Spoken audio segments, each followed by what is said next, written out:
All right, boys. Welcome to lesson three. I'm excited. So this lesson is going to be all about understanding what is e-commerce because I don't know. I feel like it's pretty important. If you guys really want to get into e-com, you need to understand what you're getting yourself into, right?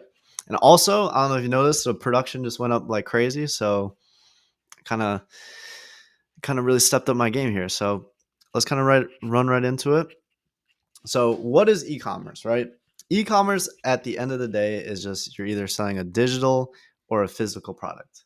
That's really it, right? Digital products are great because there's a lot of there's super low overhead costs, right? When you're selling a digital product, like you guys joining this free Discord, right? It literally cost me no money to like start this up and get you guys in here, right? It cost me nothing.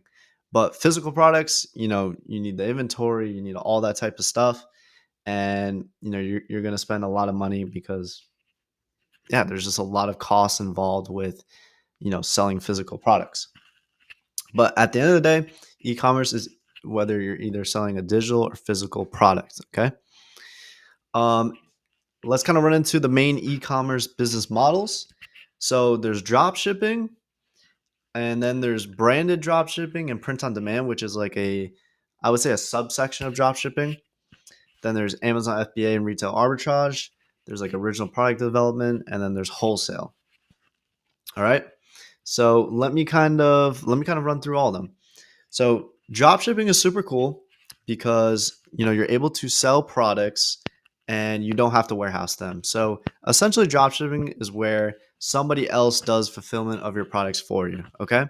And a lot of people use what's called a 3PL, which is a third party logistics company that will do fulfillment for you, okay? So a lot of these times when you see drop shippers, they're going to buy a product from a supplier, send it to a 3PL, and then this 3PL will fulfill the orders for them when they come in. It's a good model. It's like it says here on the slides, it's very low risk. When a customer places an order, the 3PL ships it out, and you don't have to deal with any of that fulfillment, which is a lot of the headache in e-commerce. Okay, fulfillment is a lot of the headache. So drop shipping is good because you don't really have to do that. If that kind of makes sense, right?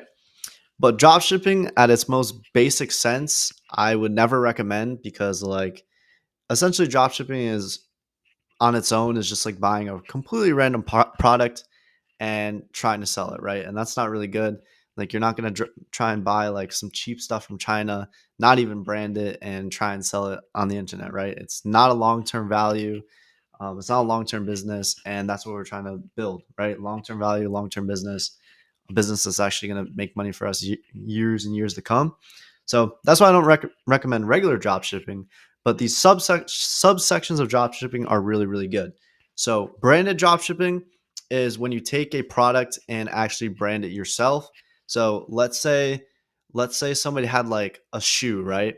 And it was like a basic shoe, but because it got branded in a certain way, then it's now essentially your own product and you could sell it, right? So if you have a shoe, you come up with a cool shoe brand, you brand the shoe with your logo on it, then that's essentially branded drop shipping. That's really all it is. I think it brings it up next level because you want to build brand equity, right? You don't just want to be drop shipping some junk from China. You want to build brand equity. You want to be doing stuff like that because, again, that's how you're going to build a long term business. So I like the idea of branded drop shipping. Another thing is like print on demand. This is specifically for like clothing and some other stuff too.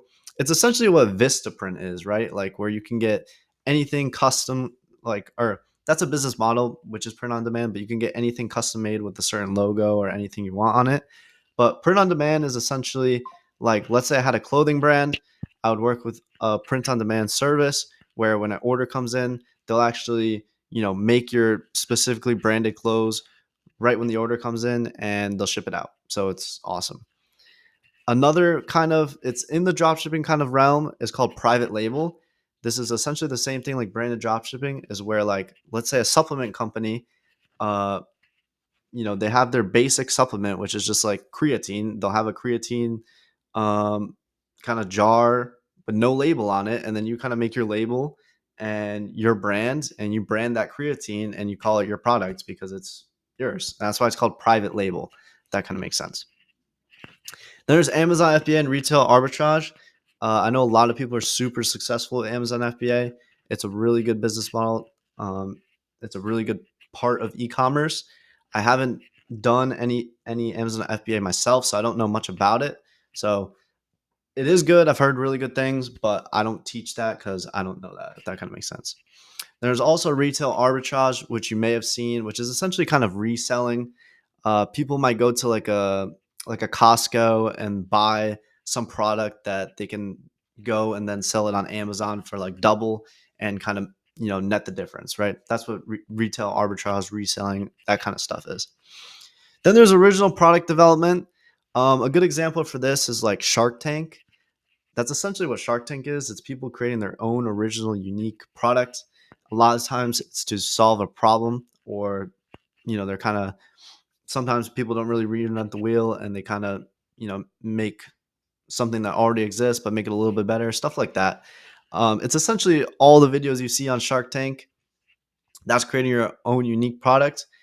This is super good, right? This is going to, just like it says on the slideshow, this is the highest differentiation between other products. You can get crazy margins on this if you have a really, really good product. But again, this is really, really difficult, especially if you're not like someone who's very, creative. You really need to solve a problem that everybody has. And again, it's hard to find like a completely new thing that nobody's ever done before, especially when you're solving problems. Then you have wholesale. Wholesale is cool because everybody at the end of the day needs a wholesaler, at least for a lot of these big businesses. Like, it's where you purchase a ton of product from a manufacturer or something like that. There's also like gray markets, and I won't really get into it. I don't really want to touch on wholesale too much because it's only a business you do if you've been in e-commerce for years and you have a ton of money, right? Because if I'm a wholesaler and I want to be like, let's say I want to be a grocery wholesaler, right? Like I sell to Stop and Shop, because that's a legitimate business. Those businesses are like 3% net margin. It's crazy. It's a complete volume game. It's like crazy hard barrier to entry. Like no one's gonna start a grocery wholesale business because you just can't. You can't compete with the people who are already in there. Um, but yeah, it's essentially buying a ton of bulk product and selling it to retailers. That's what wholesale is. But the net margins are extremely low, like less than 10% most of the time. If you're a wholesaler and you need big cash, you need a ton of money, because at scale, you're going to be doing hundreds of millions of dollars if you want to make serious money. So this is kind of a quick rundown of all the main e-commerce business models. But what we're really going to dive into here is original product development and some form of branded drop shipping, print on demand, and private label. But also, it doesn't technically need to be drop shipping. I'm going to kind of preach where you kind of buy this stuff on your own and ship it to your own house and do the fulfillment yourself, because that's what I did. And, it taught me a lot of lessons. It taught me a lot about fulfillment. And I think it's much, much better if you can build your business where eventually, you can get your own office space, you can get your own employees and stuff like that. So I think that's the best route to take. But we're going to be focusing on some sort of branded products, some sort of print on demand, like a clothing brand, something like that. And also original product development if you have a really good idea. All right. So, yep, shoot. I kind of just went into all that. So if you want to take a screenshot of this, you can, but that's pretty much everything we just went over. So I also wanted to talk about why product e-commerce is a super long-term game. I don't want you coming into this thinking you're going to be a millionaire in 6 months or a year. It's extremely unlikely, right? Because with product e-commerce, it takes a lot of profit reinvestment. Okay. So when you put in your initial $500 and let's say you make 1,000 back, you're going to put 1,000 back in, then you're going to try and make 1,500 or 2K. Then you're going to put 2K back in and try and make 4. And it just keeps flipping and keeps going, right?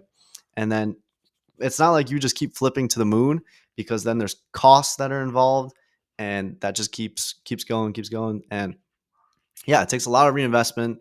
If you ever want to consider selling your business for millions of dollars, you need to at least have it for 3 years, I would say, until someone would actually, seriously consider buying your business. And yeah, if you're going to scale, you're going to expand, you're going to be spending money. You got to invest into your business, right? Like whether it's getting a new warehouse, whether it's hiring somebody a lot smarter than you in marketing to help you out with your sales, or you're going to invest in marketing when you're going to do paid ads. Like you're going to invest into your business, and you're not going to be able to take profits very quickly. Okay? So I still haven't taken much money from my own business. I've been doing it for 2+ years. Like, you really got to be ready to reinvest your money. You can of course take profits, 100%. Always want to take profits. That's why we're in this business. But product e-commerce is a long-term game. Be ready to reinvest your profits. If not, you're going to stay super stagnant. Maybe you're not going to grow.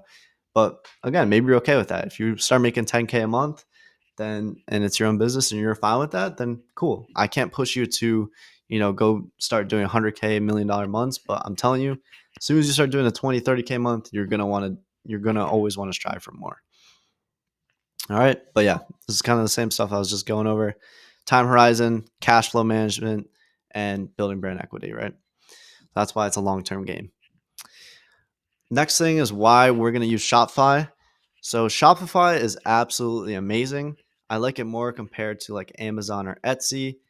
A lot of these marketplaces, if something goes bad or something goes wrong, they can just like, it's their thing, right? So they can just kick you off their platform. They can start holding your money. They can do a ton of stuff. That's why I really like Shopify. It's your own platform. You don't have to compete against a bunch of other sellers on there. It's your own website. So if somebody comes to your website, they're looking at your products. You have all your customer information. The website builder is super easy, and it just has everything. Like Shopify is an amazing platform, and I'm sure that's what all you guys hear when someone mentions e-commerce. You think of Shopify, and it's for a reason. It's really, really good. Kind of same things I just went over. Yeah, you have full control over your own store, which is really important.